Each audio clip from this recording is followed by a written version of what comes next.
Buenos días y bienvenidos a todos los que os habéis conectado y a los que se van a ir añadiendo a lo largo de la conversación, especialmente a los socios de la Unión de Cineastas. Para los que no conozcáis a la Unión, porque hay algunas de las personas que se están conectando ahora que no nos conocen, os cuento que está formada por más de 200 cineastas, que incluye tanto a quienes crean y trabajan activamente en el cine como a profesionales de la crítica, la docencia y la conservación del patrimonio cinematográfico, etcétera. Funciona como un espacio de reflexión en torno a las nuevas rutas que ha de tomar el cine español y defiende un cine diverso, además de defender la integración del cine en el sistema educativo y la conservación de su patrimonio, entre otras cosas. Hace unos meses que un nuevo comité coordinador, del que tengo privilegio de ser miembro, ha tomado el relevo y hemos estado preparando distintos proyectos que se materializarán en los siguientes meses. Pero queríamos despedirnos y celebrar el verano celebrando el cine. Aunque sea un encuentro virtual, os invito a serviros un buen vino, un café o lo que os apetezca, porque hoy es un placer tener a Agustí Villaronga y tener acceso a las reflexiones que lo han acompañado durante su increíble trayectoria, especialmente después de su última película Ventre de Mar, que viene de arrasar en Málaga. También quiero agradecer a Andrea Morán, periodista, redactora de podcast, especializada en cultura cinematográfica, profesora de universidad y que es además también socia de la Unión, que va a moderar este encuentro.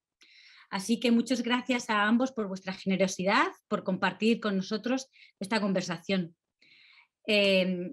Al público, que no sé desde dónde os estáis conectando, yo hoy estoy muy exótica y estoy en Portland y os invito ahora en el chat a poner desde dónde estáis conectándoos vosotros, que por curiosidad, si queréis compartirlo para que sepamos desde dónde se está viendo hoy esta charla. También os invito a compartir vuestras preguntas por el chat, porque queremos que esto sea una conversación muy dinámica y vamos a tener oportunidad de realizar esas preguntas luego más tarde, Agustín, quizás en medio de la conversación o al final. Así que, por favor, si os van surgiendo preguntas a medida que van conversando Agustín y Andrea, pues nada, eso, solamente redactarlas en el chat. Y por lo demás, pues muchas gracias y doy paso a Andrea y Agustí. Es un gustazo teneros aquí y ojalá pronto sea presencial, pero de momento vamos a celebrar este verano y con vosotros y hablando de cine. Muchas gracias a todos. Hola, muchas gracias Nadia. Hola Agustín. Hola, ¿qué tal? Bueno, y nada, simplemente volver a dar la bienvenida a todos los que nos estáis siguiendo. Como decía Nadia, podéis ir lanzando preguntas cuando se os ocurran y que teníamos previsto plantear esto como una charla distendida, ¿no? Para conocer más sobre el Agustí Villaronga, cineasta, guionista, escritor, y yo también diría que el Agustí espectador, ¿no? Que eso es algo que me interesa mucho. También cómo te relacionas con el cine contemporáneo, a través de qué pantallas y de qué forma. Se ha paralizado la imagen. ¿Me escucháis, verdad? Sí, sí, sí. Ah, vale, es que tengo la imagen parada, pero bueno, voy tirando porque el audio funciona. Nada, una de mis primeras preguntas, y pensando en que este ciclo de charlas que hoy comenzamos se llama Reunión, ¿no? Por esta quedada, pero también por la unión de cineastas, yo pensaba en cómo de acompañado o de solo te has podido sentir tú a lo largo de tu carrera. Y empiezo casi al inicio, por lo que he leído, eres nieto de titiriteros, si no me equivoco, después licenciado en Historia del Arte y que entras al mundo del cine a través de la actuación y más tarde uniéndote al departamento de producción, de escenografía. Entonces quería saber qué es lo que en esos inicios, ¿no? Después de esa primera semilla familiar, si lo queremos llamar así, qué es lo que te atrajo del cine y además de pasar pues, de estos departamentos de alrededor de la dirección a querer tú contar una historia, a verte como director, que es un paso muy grande. Imagino que a lo mejor fue progresivo, pero no sé en qué momento te pensabas pues eso, como un futuro director, como un cineasta, ¿no? Con cosas que decir y con ganas de compartirlas. Bueno, como yo empecé muy joven, con 14 años, ya de repente dije, quiero ser director de cine, ya no pensaba tan lejos como de pensar lo que quiero compartir o lo que no, simplemente que ser director de cine. Influyó muchísimo mi padre.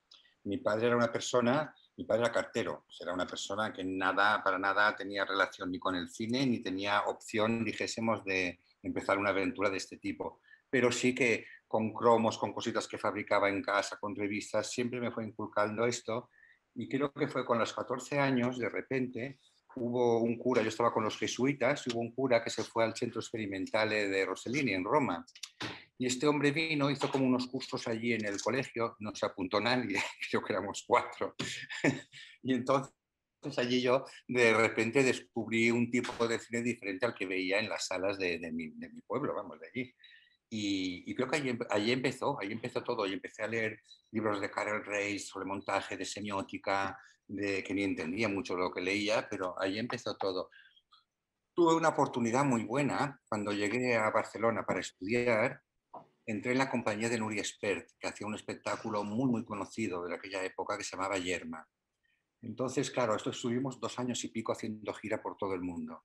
Y fue un aprendizaje enorme, porque de repente me vi conociendo pues, a Anthony Quayle, Peter O'Toole, Mia Farrow, Nacha Guevara, un montón de personas muy interesantes, que claro, quieras que no, pues eso te va haciendo, te va como marcando.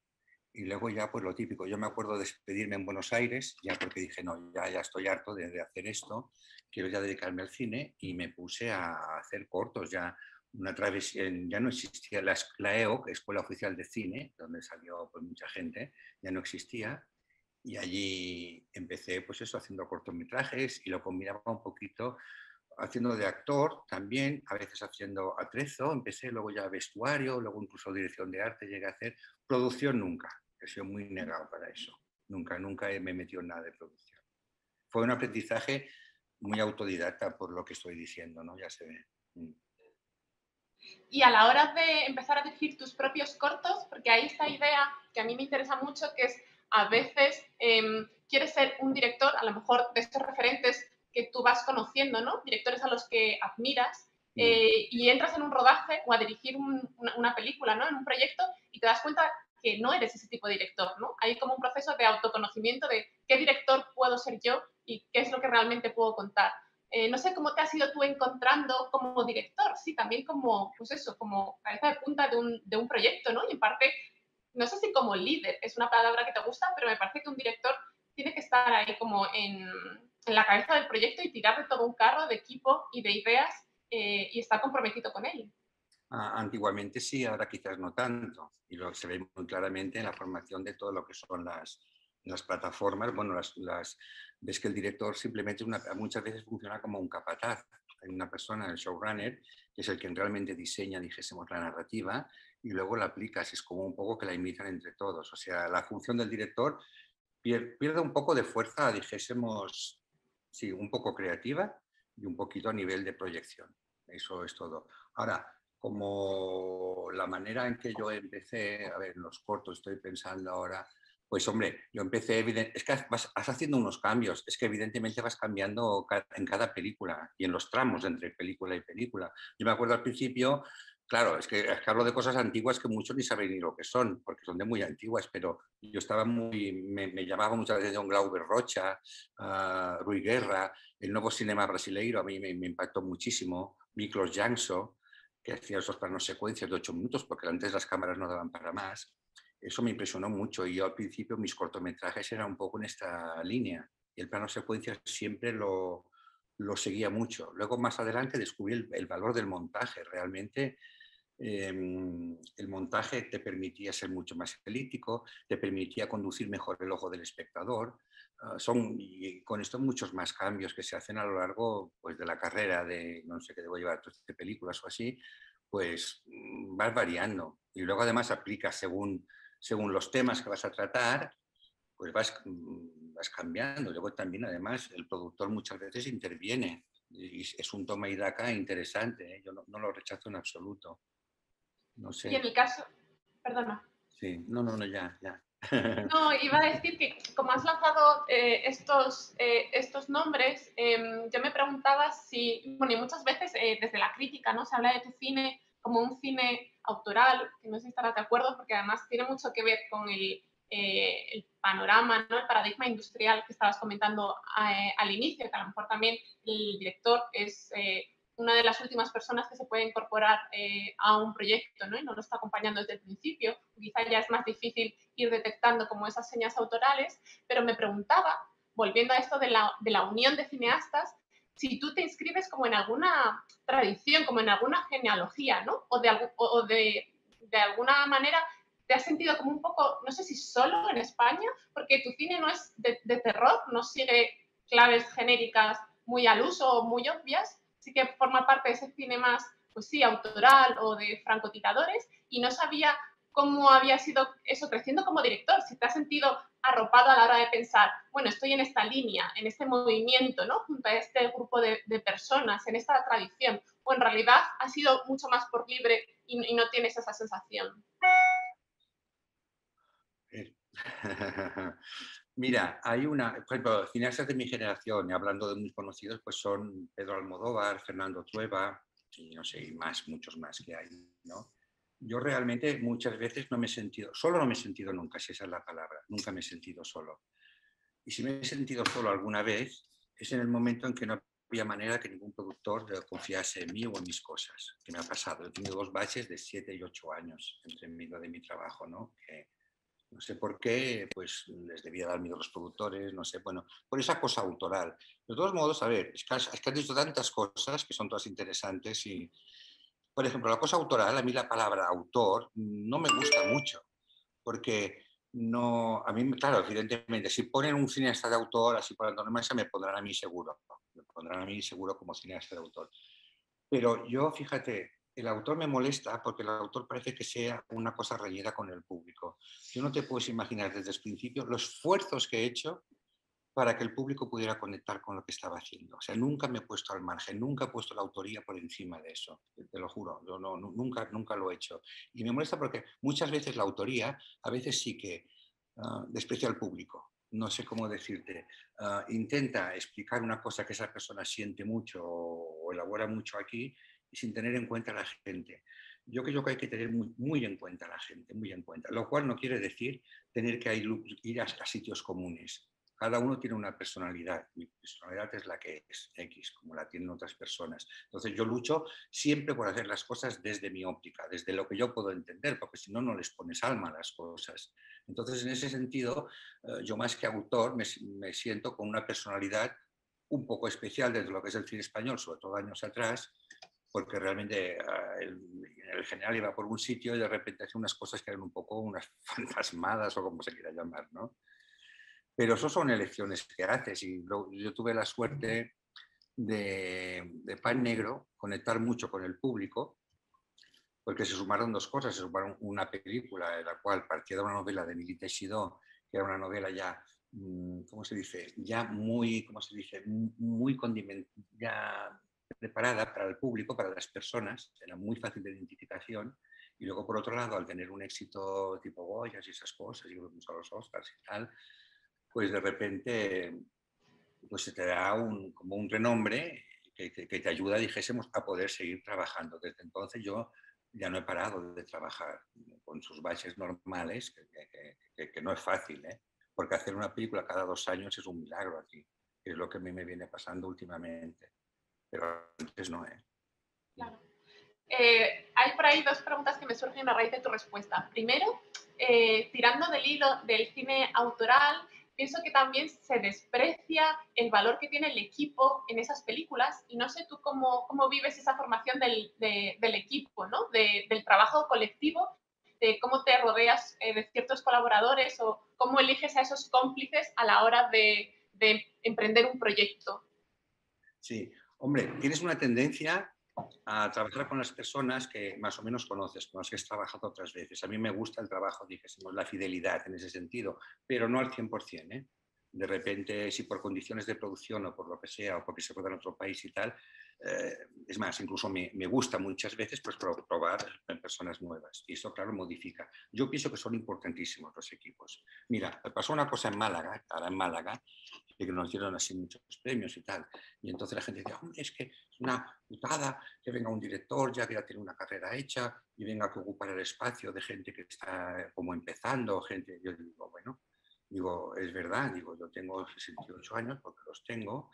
Me he planteado la última película, tuve que hacer con 2 pesetas porque no había manera de producirla, en otros festivales no te cogen, y me sentía completamente autorizado, pero te diré, por una cosa, porque las películas no son de los directores, y ahí es donde quería ir a parar. Las películas, cuando esto de Málaga, de repente se premiaron a personas, el músico, el actor, el principal actor, el fotógrafo, muchos de ellos eran primeras cosas que hacían, ¿no? Entonces, de repente, esa idea de que las películas que son de autor o que se supone que son de autor, tú eres el estandarte, esto es bien verdad. Vas a hacer entrevistas, me ponen a mí porque además los actores que tengo tampoco son súper famosos, ¿me entiendes? Si fuese Mario Casas lo pondrían a él, ¿no? Pero te ponen como estandarte, porque tendría un nombre desconocido, pero no quiere decir nada más que eso. Yo creo muchísimo en el equipo, muchísimo. Es más,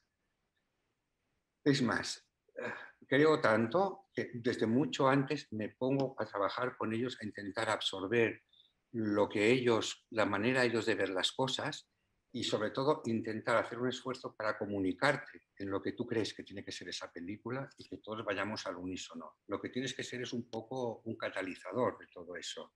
No puede ir cada uno por su cuenta, pero sí que cada uno está aportando y está aportando desde sí mismo. No sé, creo mucho en el equipo, mucho. Y ahora que comentabas, ¿no?, esta idea de, bueno, no incorporar a los colaboradores, al resto del equipo, justo cuando el guión está hecho, cuando están ya los ensayos o a punto de rodar, sino quizá en una fase anterior para que vayan aportando, ¿no?, sus propias ideas y su trabajo. Si te parece, porque creo que a lo mejor esto me puede quedar un poco desorganizado, por empezar un poco al inicio de la cadena, que sería la lección de los temas de la historia y a veces, muchas veces en tu caso, del texto, porque muchas de tus películas son adaptaciones literarias. Comentabas ahora antes el caso de Panegre, ¿no?, de cómo ese libro, esa novela, pues ya tenía a lo mejor, pues era más propicia para esa conexión con el público. Y yo me preguntaba si a la hora de escoger textos, algunos serán propuestas que te llegan y otras pues serán elegidos por ti. ¿Qué buscas en un texto? ¿Qué tiene que resonar en ti para que digas, bueno, me puedo comprometer con esta novela en los próximos 2, 3, 4 años porque es el tiempo que me va a llevar esa película? Sí, 2 años te los llevas. 2 años te los llevas por delante, seguro. Son 2 años de tu vida y a mí me gusta mucho la vida y me gusta mucho vivir dentro del cine y fuera. No se separa mucho, pero ahí estamos. Entonces sí, es verdad. ¿Qué buscas? Que te conmueva. Cuando lo eliges tú. Yo, fíjate, contrariamente a lo que se piensa, casi todo lo que he hecho es por encargo. Casi todo lo que he hecho es por encargo. Entonces, en el encargo lo que sí ocurre es que tú dices, a ver, eso me viene calzado, eso lo entiendo, de eso puedo hablar, muchas cosas no. Entonces, las que me vienen, las que genero yo, clarísimamente que me han conmovido a mí mismo. El por qué cada vez es diferente. Y luego en las otras, pues es lo mismo. Digo, mira, esta la entiendo, la puedo pillar por aquí, algunas tardo más en decir sí, porque digo, es que no sé si yo sabré hacerlo exactamente eso. Ahora, lo que en cada vez ha sido una cosa diferente. O sea, cada decir sí a un proyecto que viene de un productor ha sido totalmente distinto. Cada uno lo aceptas por diferentes razones. No hay una norma general. Ahora, te digo una cosa, si yo no veo que la pueda poner dentro mío, entenderla y nutrirla, sobre todo ponerle corazón y ponerle cabeza, o sea, que no puedes copiar, no sé cómo decirte. Tienes que partir de ahí, hacer una simbiosis, sobre todo si vienes de un escritor, de una novela, lo que sea.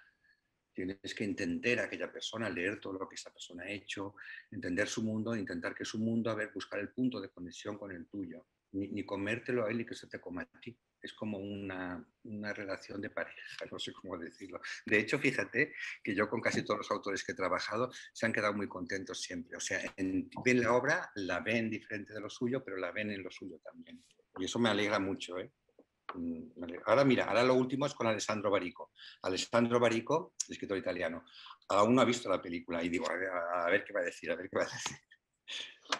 Pero ese caso es muy interesante porque, según tengo entendido, ¿no? El vientre del mar adapta un capítulo, ¿no? Es decir, no toda la novela, sino que está centrada en un fragmento, en un extracto concreto.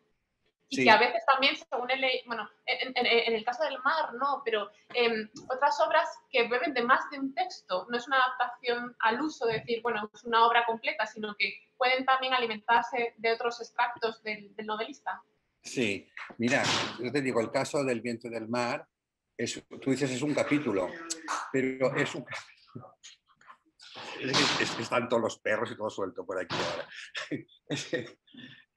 El caso del viento del mar es un capítulo, como tú dices, dentro de una novela que se llama Océano Mar, pero es un capítulo independiente, o sea, no tiene nada que ver ni lo que pasa antes ni lo que pasa después. Es decir, en sí mismo nace y muere, y son 15 páginas creo que es, y a mí me impresionó, fíjate, sí me impresionó que yo intenté hace como 15 o 20 años de hacerla en teatro. Hice una versión para teatro que era un monólogo doble de 2 personajes, que por lo que sea pues no llegó a buen puerto. Y entonces fue cuando decidí en plena pandemia, dije, bueno, pues pasémoslo a cine, con toda la herencia teatral y literaria que tenía y sin esconderla. Ya hay una cosa que me gusta muchísimo, a mí me gusta esa película mucho. Y de las cosas que me gusta es que precisamente no reniega de la palabra, ni reniega de, no sé cómo, ni de esa forma teatral que a veces tiene, que por la falta de medios no podíamos hacer Titanic, no podíamos tener allí 170 náufragos en medio del mar. Entonces haces como una abstracción que, claro, quieras que no, junta con el teatro. Entonces, yo estoy muy contento de que sea una cosa que sea heredera de esas 3 partes, de lo que es la literatura, el hecho literario, la parte teatral y el lenguaje cinematográfico aplicado a esto. No sé si me he explicado, me he liado, pero...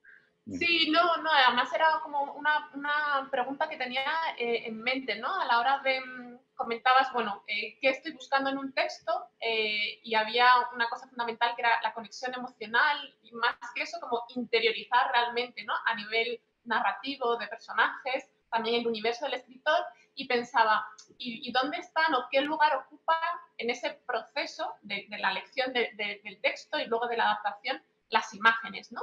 Si una novela no te viene con ese posible espíritu cinematográfico, con unas imágenes incorporadas, ¿ya es rechazado o no? Y por lo que estás diciendo, no. Es decir, puede haber un texto muy literario en el que la palabra tenga mucho peso, que no lo voy a rechazar por eso, ¿no? Sino que ya buscaré yo la forma de trasladar esas palabras en imágenes, en el lenguaje cinematográfico, y no esconder ese origen. Exactamente, mira, te pongo un ejemplo. Mira, Pan Negro, esa novela pasó por muchas productoras en Barcelona. Entonces no veían adaptación posible, porque era una novela muy introspectiva, era hablada en primera persona por el niño, muchas veces carente de acción porque era muy reflexiva y hablando mucho de paisaje. ¿Qué ocurrió? Cuando a mí me llegó con Isona Pastora, la productora, y el propio Emili, me acuerdo de una comida, me llegó esto, yo me leí la novela, era muy tocho, era grande, y dije, me cago en la leche, digo, es que esto es difícil.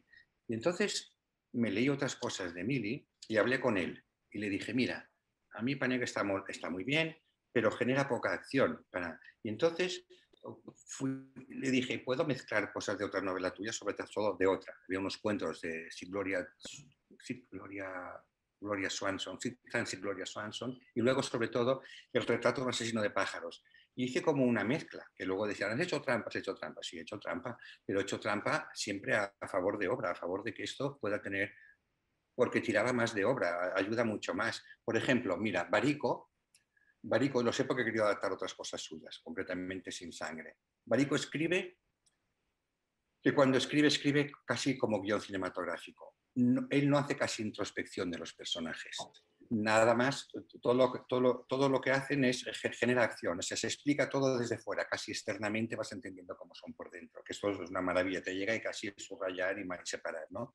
Pero sin embargo, en El vientre del mar, era todo lo contrario. El vientre del mar era pura literatura, o sea, eran 2 cabezas hablando de los mismos hechos, muy terribles, porque son un naufragio, Y ahí sí que me las tuve que ver y desear de qué manera las imágenes nacían de esto cuando más ni siquiera podías hacer naturalismo, porque era imposible. ¿No me entiendes? Ahí sí que... Es que cada película es un mundo, ¿eh? Te podría... ¿Me entiendes? No sé si... Sí, no, claro, claro, sí, también, o sea, pero está muy bien que pongas ejemplos concretos porque así lo entendemos todos, ¿no? De manera más clara. Porque a la hora de pensar cómo se van buscando esas imágenes en el texto, ¿no? Y cómo se van poniendo en el guión, pienso que algo muy característico de tu cine es que en parte nos obligas a ver, o sea, hay escenas que son bastante duras y pienso cómo estará eso escrito en el guión, ¿no? Por ejemplo, al final de Tras el cristal, cuando hay ese montaje paralelo entre el presente, ¿no? Sí. La muerte del general nazi, bueno, y ese flashback en la playa, donde vemos el gesto repetido, ahora el joven contra el adulto, y pienso, a la hora de escribir, en esos momentos, ¿cómo claro de ti tienes dónde tiene que estar la cámara? Es decir, esta acción la vamos a ver, esta muerte. Quizá no me voy a recrear y tu cine para nada es morboso, pero sí que es muy valiente, ¿no? Como que va muy a fuego en ese sentido. Sí, yo no sé, porque mira, de esto es que hablas de dos cosas distintas. Una es de repente, yo qué sé, cuando escribes guión, yo casi todos los he escrito los guiones de casi todo. Creo que de Nacido Rey es la única que no he escrito guiones. Entonces, a mí me pasa una cosa que cuando ya escribo, yo tengo una suerte, tengo mucha facilidad para visualizar. Yo veo la película, la veo antes. Me acuerdo porque estuve una vez trabajando con Almodóvar, escribimos un guión, estuvimos un tiempo trabajando juntos, no llegamos a ningún lado, pero yo lo notaba, fíjate, mira con lo visual que es Pedro Almodóvar, de repente digo, coño, la base donde parte es muy literaria. Yo no me había dado cuenta, y en cambio yo que parezco muy literario, era totalmente visual. El guión me venía de la parte visual. Eso es una cosa que está ahí. Y luego el segundo tema que tratabas, ahora yo no me acuerdo porque estoy muy viejete y no me acuerdo de cosas. Has tocado otro tema aquí dentro, que era, que no me Bueno, acuerdo. es esta idea de que el espectador tenga que mirar esas Exacto. acciones y esos gestos, que no hay escapatoria, ¿no? Se tiene que Sí. mostrar realmente. Por ejemplo, sí, cosas que a lo mejor la gente se obvian, antes más y ahora menos, o por ejemplo el sexo y lo que es la violencia, que son las cosas que más se obvian, porque las demás la gente no tiene ningún pudor en entrar allí. Um, es que se pueden obviar a veces y a veces no. Yo, por ejemplo, yo admiro muchísimo a Michael Haneke, lo admiro muchísimo, porque tiene una manera de hablar de la violencia sin tapujos. O sea, te habla de si hay que apagar una colilla, pues se apaga la colilla y ves la colilla como se apaga. Es lo mismo, si tiene que matar a una persona, pues y fíjate que, por ejemplo, coges la película esa, ¿cómo se llama? Sweet Movie, no sé qué digo, Sweet Movie... ¿Sabes cuál te digo? Los dos chicos que entran y tiran el móvil y La de matan a toda Funny la familia. Games. Funny Games, exactamente. Tú coges Funny Games y es durísimo porque incluso en la ocultación es donde está el mayor dolor, porque cada vez él aparta la cámara y entonces todo lo más fuerte está pasando en off. Esas son elecciones que son durísimas. Yo no sé, yo creo que con la violencia lo que sí pienso es que no hay que ocultarla. Eso no es ocultarla, lo que hace Haneke al revés, no es ocultarla. Yo creo que no hay que ocultarla, porque si no te puedes hinchar, yo no sé, que si no acabas hablando de un genérico que no te toca nada. No sé, por ejemplo, mira, en esa última película, perdona que hable de la última película, pero bueno, tiene mucho que ver hablar de un naufragio, de mucha gente abandonada en el mar y que va muriendo poquito a poco, que incluso tienen que acabar de comiéndose unos a otros y tal. Coño, eso es fuerte de enseñar, pero claro, es que no puedes obviarlo. Es que a partir de aquí tú puedes entender lo que es el drama de las muertes del Mediterráneo, o incluso en las propias fronteras, o lo que pasa en las guerras. Si pasas por encima de eso, no entiendes, será más amable la película, lo que tú digo, pero la puedes entender más de cabeza, pero realmente que te dé un poco una patada para que reacciones, si es que reaccionas, tiene que ser así. Yo pienso que las cosas hay que mostrarlas, no al punto de llegar a ser gores, no, pero mostrarlas. Es que la diferencia, tú es una película americana, se matan 70 personas, te importa un pito. No entras en lo que le pasa a aquella persona que va a morir, ni en lo que le pasa a la persona que va a matar. Yo he intentado siempre, en las cosas de violencia, entender las dos partes y sin ponerse incluso en ninguna parte ni en otra. Entender las dos partes, porque el mal es el mal. Así es que no hay tutía. Es como la naturaleza misma. La naturaleza no entiende de bien y de mal. Es decir, las cosas pasan, nace una flor y se comen a un tigre, se come una gacela. Esto está toda la vez. Totalmente. Decías ahora esta frase de no hay que ocultar la violencia, ¿no? Y es verdad que en algunas películas podemos incluso estar comiendo palomitas mientras están ahí decapitando a personajes que nos da igual, pero en muchas de tus películas llama incluso más la atención esa postura porque hay niños, ¿no? Hay personajes infantiles y muchas veces también influidos por el cine americano, ¿no? Estamos muy acostumbrados a ver estas películas muy amables, donde se construye un mundo pues, que ellos puedan entender, ¿no? Que sepan diferenciar el bien del mal, que los empujemos hacia el bien, que todo sea además muy lógico, ¿no? Causa y efecto. Y en cambio en tu cine los niños están tratados como adultos porque también ellos ven esa crueldad, ven el mal y están también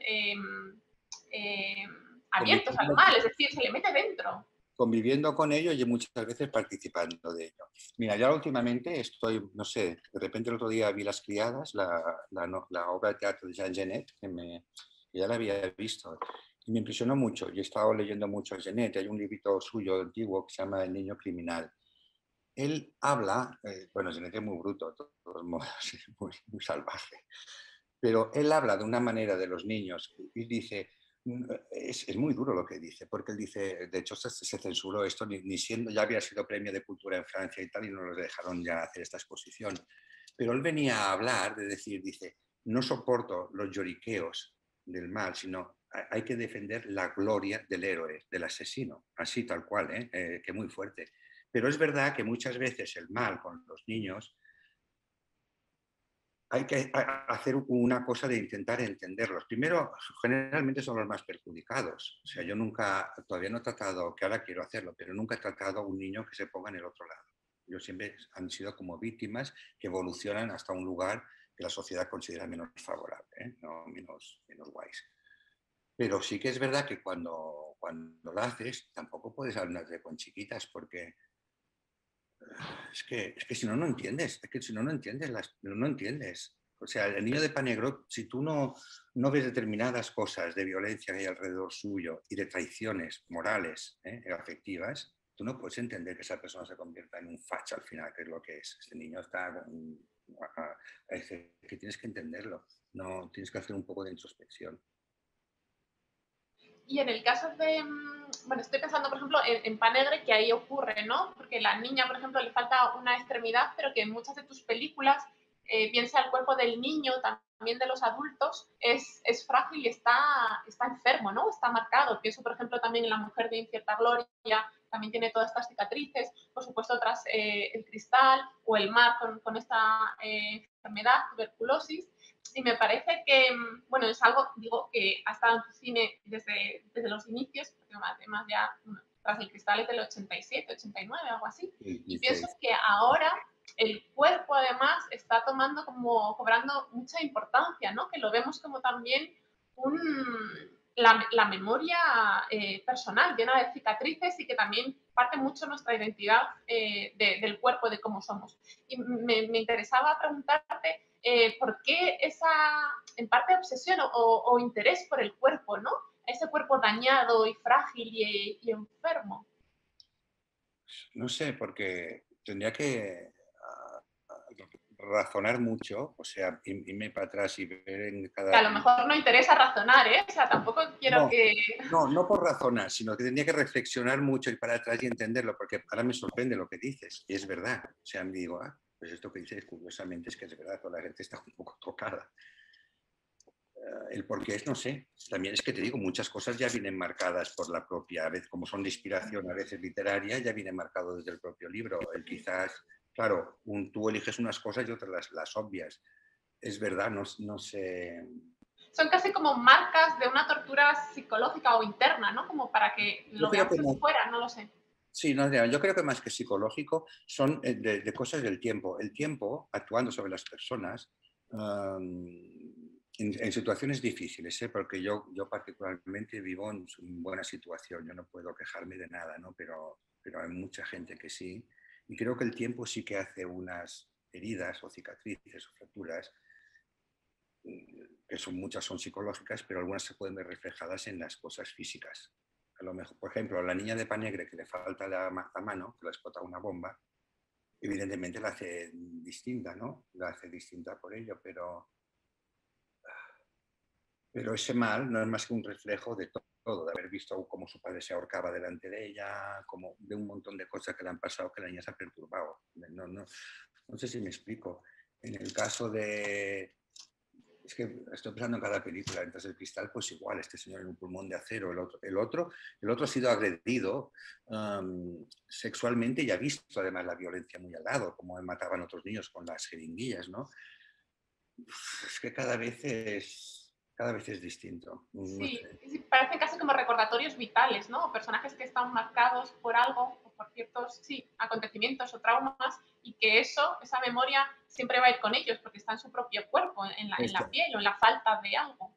Pues sí, pues es verdad. No lo había pensado nunca, pero es verdad. Es como una especie de refuerzo de de la herida que llevan, la herida dentro, porque muchas personas son heridas a lo largo del tiempo y que el cuerpo además lo como reafirma o lo duplica, ¿no? Sí. Y en el caso de, ahora que estamos hablando, bueno, hemos hablado de los niños, personajes infantiles, y ahora además de estos personajes que tienen como un pasado cargado de antecedentes, ¿no? Que son como muy complejos.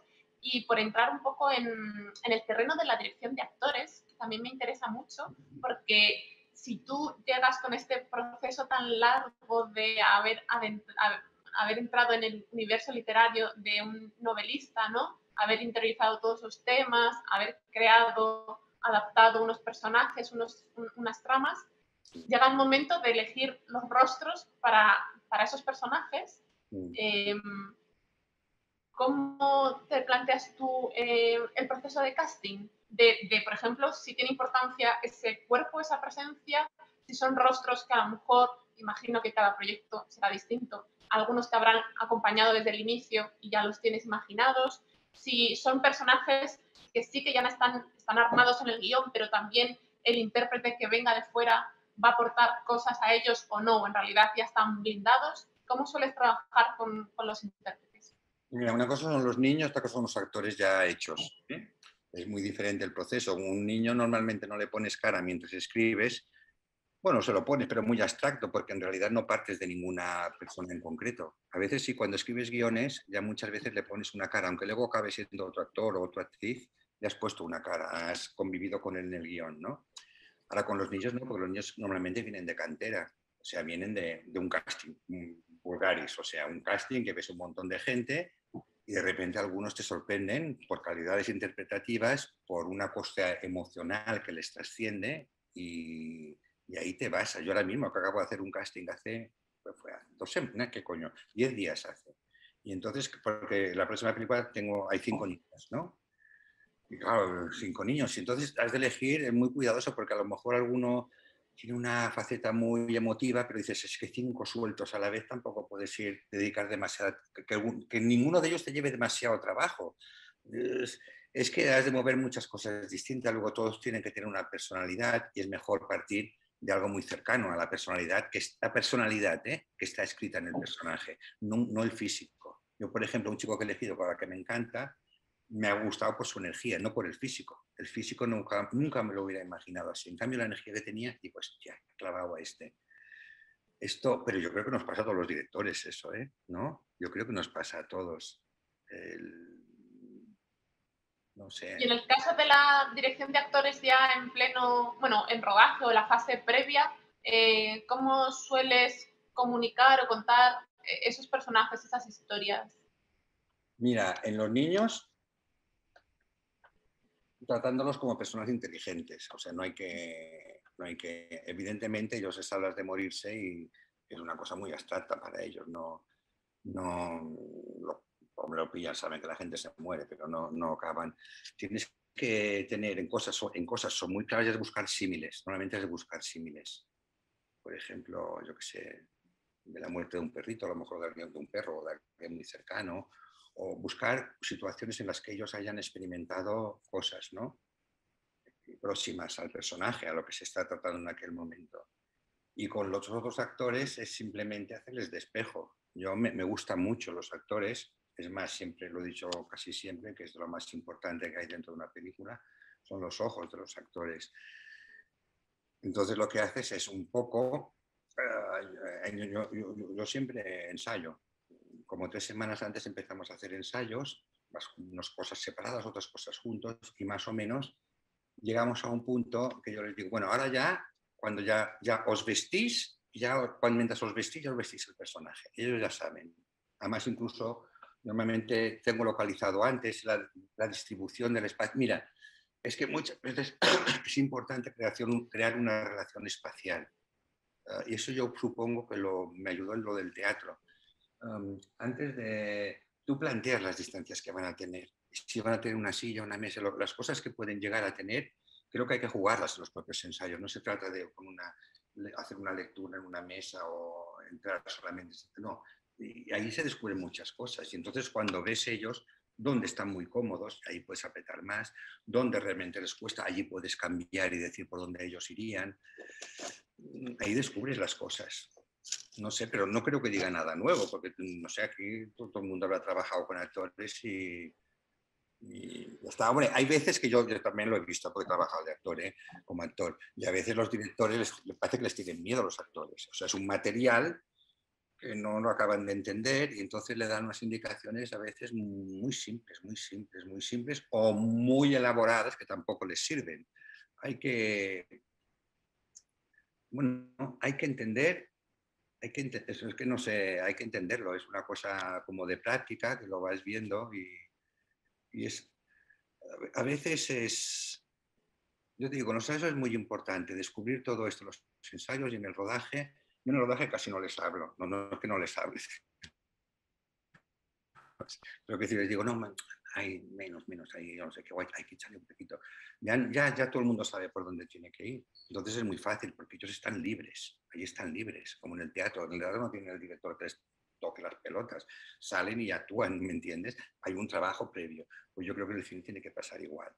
Les modificas cosas en función de la cámara, en función de algún momento emocional de ellos. Y en ese entender al actor, imagino que sí te sirvió mucho, pues eso, ¿no? El haber actuado cuando eras joven y el haber intervenido en algunas películas como actor. O sea, el estar del otro lado y decir, vale, cuando me está hablando un director y no le entiendo, o cuando no nos sabemos comunicar, o cuando vamos a lo demasiado sencillo y aquí no hay ningún subtexto que haga que la cosa sea un poco más compleja.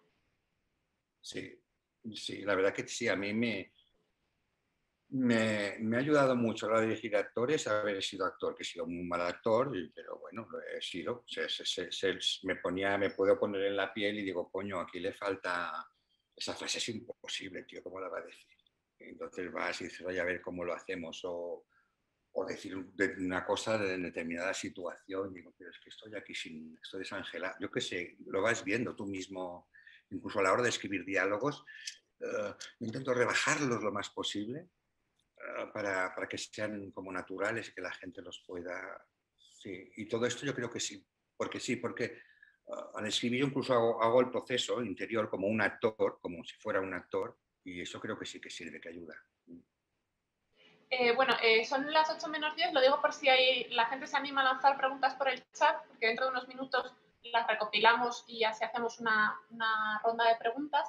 Y yo, pensando también en la interpretación un poquito más, quería preguntarte por esta película, El testamento de Rosa, y yo no había visto hasta esta charla, lo confieso, está en filming por si queréis verla, y es un documental muy emotivo y por el que pensé, joder, quiero preguntarle a Agustí por esa interpretación, porque se habla mucho además en este documental sobre la interpretación teatral, ¿no? Y la diferencia que hay frente a una cámara y en un escenario, ¿no? Dice en un momento Rosa Nouvel, en el teatro yo tengo que hacerme un primer plano, pero en el cine va a venir la cámara a hacérmelo. Entonces, bueno, quería que nos contaras, para la gente que no haya visto esta película, cómo surgió este proyecto tan bonito y cómo también viviste con Rosa esas reflexiones sobre la interpretación, ¿no? Ya más en pleno rodaje. Sí. Hombre, lo de Rosa, eso fue... Rosa estaba muy enferma, tenía un cáncer, a raíz de esto, en la quimio y tal, pues perdió la vista, se quedó ciega. Entonces, hablando con un psiquiatra que era amigo mío, dijo, es que Rosa lo que necesita es hacer algo para ayudarla a que estuviese mejor, hacer algo que la relacione con el trabajo, que es su vida. Y entonces decidimos hacer como si hiciésemos los ensayos de una obra de Colt Toynbee, una cosa que yo ya había hecho con Blanca Portillo. Y entonces con Rosa se prestó enseguida, entendió perfectamente que aquello no era solamente unos ensayos, sino que realmente era una exploración interior de lo que era una actriz, una actriz básicamente de teatro, Rosa, y además una actriz enfrentada a un texto en el que había muchos puntos de contacto a su propia enfermedad. Por ejemplo, toda la parte que habla de Lázaro, de la resurrección de Lázaro, de cómo Lázaro vuelve de la tumba porque ya había estado a punto de morir y volvió. Todo esto era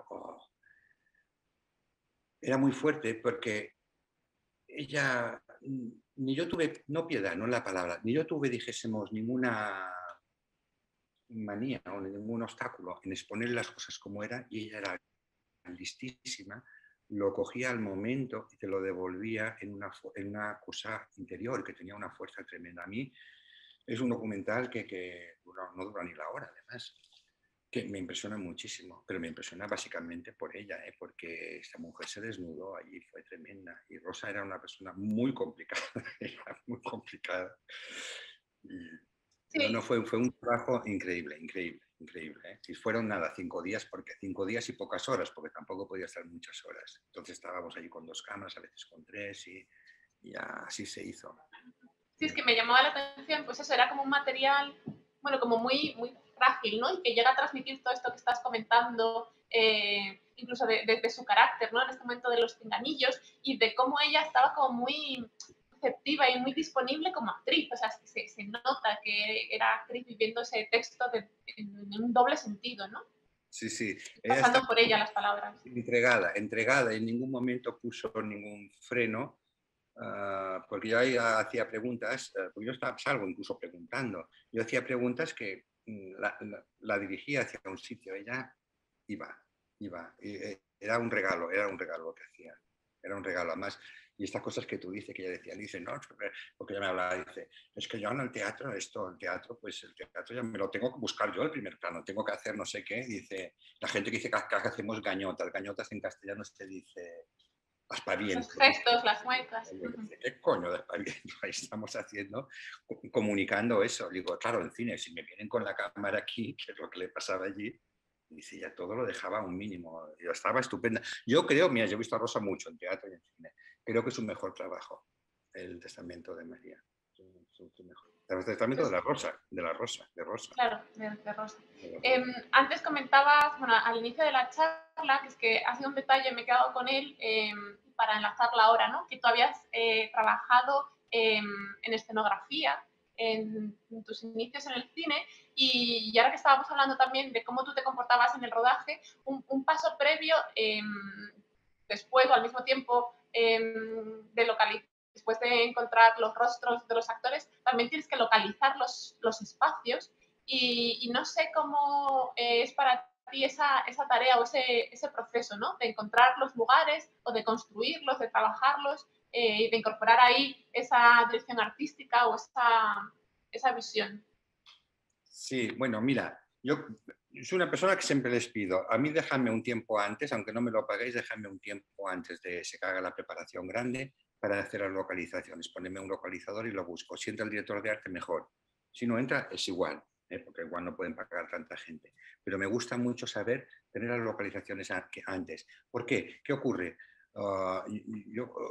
Yo planifico antes. O sea, yo no llego a rodaje sin saber lo que vamos a hacer, o bueno, supongo que nadie, ¿no? Pero quiero decir que yo lo planifico, porque me da miedo de llegar allí y encontrarme con un montón de personas esperando no saber dónde poner la cámara. Yo ya lo tengo, como he hecho ensayos con los actores, con el propio espacio como yo me lo imagino y tal y que cual, Entonces mucho más fácil. Y quiero que las localizaciones, pues hago las localizaciones como las debe hacer todo el mundo, yendo a buscar los sitios idóneos para eso. Claro, ¿qué ocurre? Algunos no tienen transformación y otros sí. Y también depende, porque, por ejemplo, en El viento del mar es tan abstracto que la colaboración con Susi Gómez, que es una artista plástica, claro, el trabajo de dirección artística es importante y complejo y que aporta muchísimo, porque haces una abstracción de aquello. Luego, claro, en cosas de época cosas de época te permiten también recrear mucho, porque al ser de época, claro, si vas a un palacete, pongamos por caso, ya están allí, las paredes están allí, pero lo puedes ir modificando. En las cosas de hoy en día ya pues lo tienes que hacer. Yo, por ejemplo, lo próximo que hago es de hoy en día y estoy localizando ahora, he estado localizando. Sí, haces una extracción. Por ejemplo, filmo en un barrio y de repente estamos filmando en 4 barrios distintos porque un barrio no tiene lo que yo estoy buscando, ¿me entiendes? Y estamos allí haciendo Sí, filmación. construir barrios y lugares, ¿no? Y universos. Y Exactamente. en el caso de, por avanzar en este proceso de creación, hablábamos antes de la escritura y ahora tocaría casi la reescritura en forma de montaje, ¿no? Una vez después del rodaje. Y algo que, bueno, evidentemente está en el guión, pero que imagino que en montaje también trabajáis mucho, que es el ritmo de la película y sobre todo en tu cine me llama mucho la atención el poder que tienen los prólogos, o sea, las primeras imágenes, las primeras acciones y cómo determinan después todo lo que va a pasar, ¿no? En Panegre, pues cuando el coche de caballo se cae por este barranco, tras el cristal, imagínate esa tortura, la bañera en el mar. ¿Qué importancia le das al arranque de una película? ¿Lo cuidas con ese mimo que desde fuera parece de Sí, una gran presentación? sí, sí. Un poquito, al principio no me daba cuenta, ¿eh? Pero luego una vez con Pilar Terraza, que es una escritora de cine, una catedrática valenciana, y ella de repente me dijo, yo la admiro mucho a ella me dijo un día, dice, que tú haces en los prólogos, haces eso que tú has dicho. Dice, en los prólogos ya marcas un poco la línea. Y ahora sí que lo pienso, cuando empieza la película, claro, fíjate, estás haciendo otra vez eso. Y sí, yo pienso que sí, que es bueno, pero es bueno, bueno, yo utilizo eso, pero hay películas que empiezan en situaciones súper normales y poquito a poco les vas viendo que todo aquello tiene una trascendencia mayor, ¿no? A mí me gusta empezar con un poquito de tralla, sí. Sí, un poquito de Una tralla. buena forma de decir eso, sí, un Sí, poquito de tralla, está bien, sí. Y ya, bueno, me quedan dos preguntitas para ir cerrando antes de la ronda de preguntas del chat. Has comentado a lo largo de la charla como varios proyectos, que es lógico, ¿no? Pero que a veces en las entrevistas no se comentan o están ahí como detrás en la mente, proyectos inacabados o que no han terminado de poder materializarse. Entonces, yo sí que había leído, ¿no? Que La muerte y la primavera de Mercè Rodoreda es uno de esos grandes proyectos que además intentaste sacar adelante y no pudiste, y pienso si todavía lo tienes presente y cómo también esa posible película ha ido cambiando contigo, ¿no? ¿Qué haces con los proyectos inacabados? O sea, ¿están en un cajón y te olvidas o en realidad como que siempre van contigo y inevitablemente tienen que cambiar también según pasa el tiempo y según cambias tú? sí, hombre, algunos sí, algunos se quedan allí en un cajón y ya se quedan olvidados, ¿no? Pero otros, yo recuerdo, bueno, un caso de François Augeras, que es un escritor francés que me gusta muchísimo, había escrito algo que tenía que ver con él y tal, y este me gusta mucho, es una pena que esto yo, no se va a hacer nunca, pero es una pena. Y La muerte y la primavera es un proyecto que yo no entiendo, bueno, entiendo, ¿eh? ¿Cómo coño no se produce esto? Es una cosa increíble, increíble, increíble, y cada X tiempo intento pues comerle el coco a alguien. Ahora nadie sabe que yo hace, no sé, hace 2 años todavía fui a ver a Andrés Vicente Gómez y dijo, Andrés, ¿por qué no hacemos esto y tal? Pero es como una película, es un poco rara. Es una maravilla, de entrada es una maravilla absoluta. Yo no entiendo cómo en Rusia permiten, bueno, ellos también lo querían prohibir, Andrei Rublev de Tarkovsky, yo no entiendo cómo desde aquí un proyecto así No lo entiendo, no lo entiendo. Quiero decir que yo lo quiero muchísimo, me gusta mucho, no he cambiado con ellos. Yo lo he revisado y evidentemente como tiene más de 20 años he cambiado cosas del guión, pero la forma literaria, porque el guión era un poco demasiado literario, lo he puesto mucho más plano todo. Pero en lo demás digo, es que todo esto se mantiene igual, igual, igual. Y me pasará como a La Rodoreda. La Rodoreda lo escribió en los 60, 63 creo que era, lo presentó en Los Ángeles, así como ganó la Plaza del Diamante, que esta la desecharon, ella la abandonó en un cajón, la reemprendió muchos años más tarde, ya de vuelta del exilio aquí en Cataluña, estaba en Romanyà, y se puso a reescribirla, y entonces hizo tal cacao y se murió. Se murió. Yo creo que me va a pasar lo mismo, que me moriré todavía intentando por el amor de la primavera. Mientras no me muera a mitad de rodaje, que sería horrible para el productor y para todo el mundo. Bueno, por no terminar con una nota tan pesimista, y además como de, pues eso, un poco de impotencia, ¿no? De no comprender por qué historias como esa no salen adelante, pienso ahora mismo con este nuevo ecosistema que tenemos, como todas estas ventanas que han saltado por los aires, de pantallas, sí quizá también trae más oportunidades, es decir, que ya no hace falta a lo mejor eso, estar comprometido tantos años con un proyecto, sino que pueden venir, pienso también en cineastas que estén ahora comenzando, ¿no? Más proyectos por las plataformas, por otros canales. ¿Cómo estás viviendo tú ese cambio? Porque hay algo muy valioso en ti y es que te has adaptado muy bien a esos cambios de raíz industrial, ¿no? De producción, de distribución, de exhibición, y al mismo tiempo le vas dando una continuidad a todos estos temas que hemos ido sacando en esta charla, ¿no? Que siguen estando en tus películas de manera distinta, no quiero decir que te repitas para nada, pero que sigas identificando que detrás hay un cineasta que se llama Agustí Villaranga. Entonces, no sé cómo estás viviendo esta nueva etapa que parece que sí es una nueva etapa del cine. Sí, es una nueva etapa clarísima, clarísima. Clarísima. Yo, por ejemplo, las salas, creo que las salas peligran muchísimo. La manera de observar el cine ha cambiado muchísimo en la gente. Yo ya creo que hay tanta, ¿cómo se dice? Tanta ventana abierta, tantas diferentes ventanas que la gente no puede abarcarlo todo, no sabe ni dónde elegir. Yo creo que ahora ya no se ven ni películas enteras, se ven a mitades, se saltan las cosas, te puede enganchar una serie. Y ahí no me quiero meter, bueno, no me quiero meter, es que simplemente no me meto porque a mí me aturde un poco todo eso. Yo soy todavía yo soy vieja escuela, o sea que de repente pienso todavía en una película como película. Yo he escrito proyectos para series porque me han llamado para hacerlos, los he escrito como guión, no han llegado ni a salir, ni los dos, bueno, algunos saldrán, pero bueno, es igual. Pero te digo, te has de adaptar y yo no sé, porque es que a veces hablando con la gente más joven y mucho más joven, los intereses son distintos. Yo no sé, es muy... A mí no me gusta hablar como de las generaciones así y tal, y lo mejor o peor, no me gusta hablar de eso, pero veo que sí que es muy distinto. Y yo hay situaciones que digo, ay, qué pena que no le pongan un poco más de alma al asunto, que no haya una... que la formación cultural no esté un poco más desarrollada, pero claro, creo que es otro tipo de cultura, tampoco lo puedo decir. Es otro tipo de cultura a la que yo ya de repente pues ya ni siquiera puedo conectar. No sé, es muy difícil porque reflexionas mucho y al final son decisiones propias las que tienes que tomar. No sé si me explico. Yo intento subsistir dentro de esta especie de bamboleo que hay, subsistir, encontrar mi lugar, que cada vez cuando más mayor más te retiran también. Es que es así, o sea, los jóvenes tienen un problema para empezar, pero nosotros tenemos un problema para salir airosos de esto. O sea que... Todos tenemos problemas. Exactamente. Por una cosa o por otra.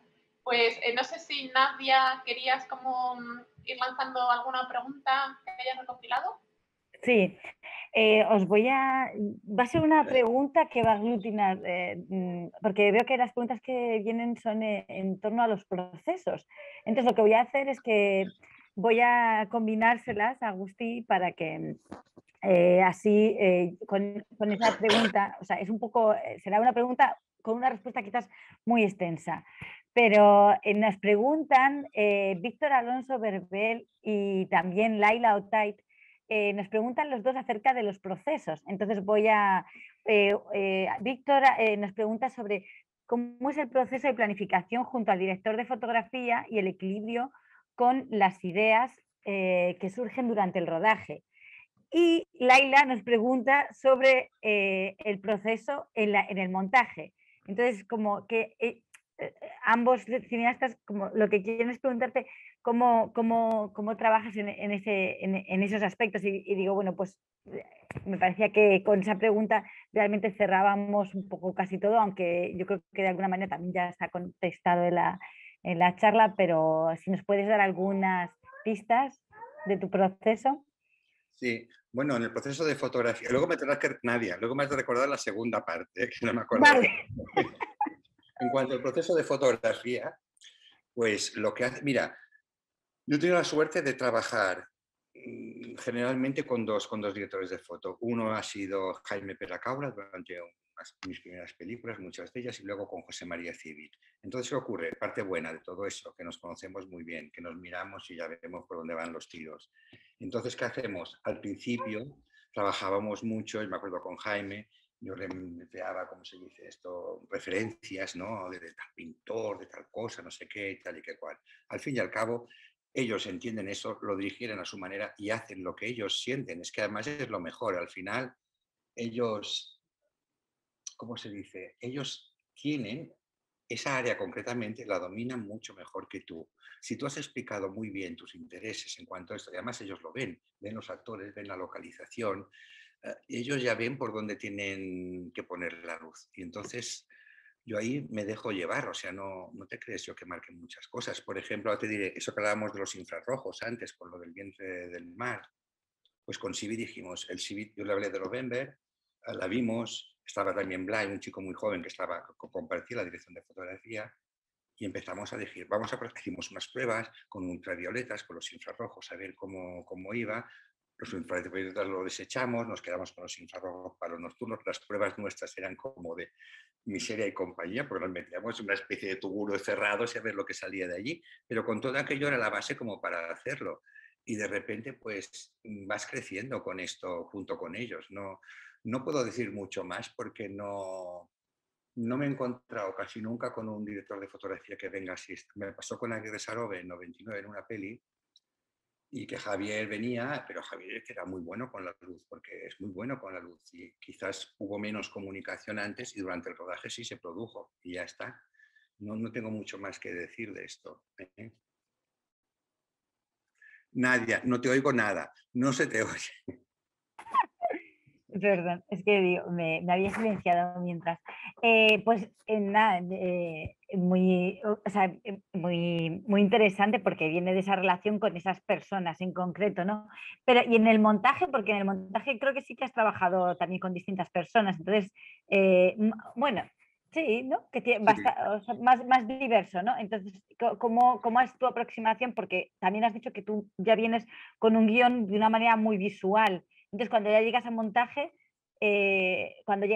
con un montador que a lo mejor ha estado montando previamente contigo o que montáis desde cero los dos, ¿cómo es ese proceso? sí, también yo he estado montando muchísimo tiempo con Raúl Román, con un montador, mucho tiempo, no todo, pero muchas cosas sí.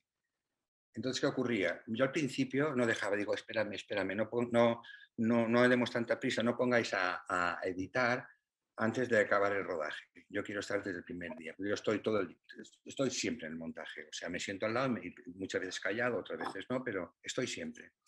Entonces, con Raúl, es que yo he aprendido mucho de Raúl, por ejemplo, pero he aprendido hasta el punto de que cuando él montaba las cosas, yo veía a lo que al montador le faltaba y con lo que al montador le sobraba y cómo él intentaba conseguir un ritmo en cosas que yo a veces... Entonces yo empecé a modificar mi manera también de planificar y de mover la cámara en función de lo que había aprendido el montaje con él. O sea, en cada película yo iba creciendo a partir de verlo trabajar y de las cosas que me estaba comunicando. Con Raúl ha sido para mí una maravilla trabajar con él. Esta última vez no hemos podido trabajar juntos, pero te digo, También es verdad que yo vengo con como decía antes, yo tengo una planificación hecha. La planificación es muy estricta, o sea, no es que haga la misma secuencia desde diferentes ángulos y luego el montador que se apañe, no. Yo ruedo la parte que me interesa que sea en primer plano, pongamos por caso, y esa parte, a lo mejor sí que hago un máster, pero no. Normalmente ahora trabajo siempre con 2 cámaras, una que es un steady siempre, cada día. Entonces, que ese steady se te ve tu marido por detrás, me encanta. Bueno, perdón. Entonces trabajamos con el steady. El steady va cogiendo las situaciones como de un plano secuencia, pero luego por otro lado hay una fija que va cogiendo partes así. Entonces, lo cual el montaje el rodaje es un poquito más rápido y en el montaje también tiene un poco más de opción el montador. Que a veces yo le llegaba, dices, chicos, que me lo has hecho de una manera que aquí ya no puedo hacer nada. O sea, esto está así, está así. Pues muy, bueno, pues solamente, bueno, lo primero sí se veía a Maxon porque están por aquí con Ulises, que es más chiquitito, no se le ve. Bueno, pues muy interesante que el proceso de montaje realmente sí que ha afectado de alguna manera, ¿no? La parte luego de rodaje en otras películas más allá, ¿no? Y bueno, yo creo que con eso, o sea, con todo lo que nos has hablado hoy, que es para mí es una joya el haber podido escuchar directamente esto, porque he tenido la oportunidad de acompañarte en un rodaje y verte en acción, pero tus reflexiones, de dónde vienes, un momentito. De dónde viene tu cine, ha sido ha sido un lujo poder tenerte aquí. Te quiero dar las gracias desde Unión de Cineastas porque eres un referente de un cine que se puede hacer de otra manera y de un cine muy... bueno, de un cine muy diverso, Sí. de un cine muy diverso. Así que nada, darle las gracias a Andrea por su participación, por sus maravillas de preguntas y también especialmente también a Carlota Bujosa que ha materializado todo este encuentro virtual y a todos los que nos acompañáis. Un abrazo muy grande desde Unión de Cineastas y Agustín, te queremos. Un abrazo a todos. Muchas gracias, Agustín. Andrea, lo has hecho muy fácil. Lo has hecho muy fácil. No, y tú has sido muy generoso y la verdad es que me parece muy interesante que se abran estos espacios para hablar de esa manera, lejos de las entrevistas con prisa o en el fotocall. No, para hablar de cine tranquilamente y además de verdad que ha sido muy generoso. Mil abrazos. Venga, un beso. Hasta luego. Un besito.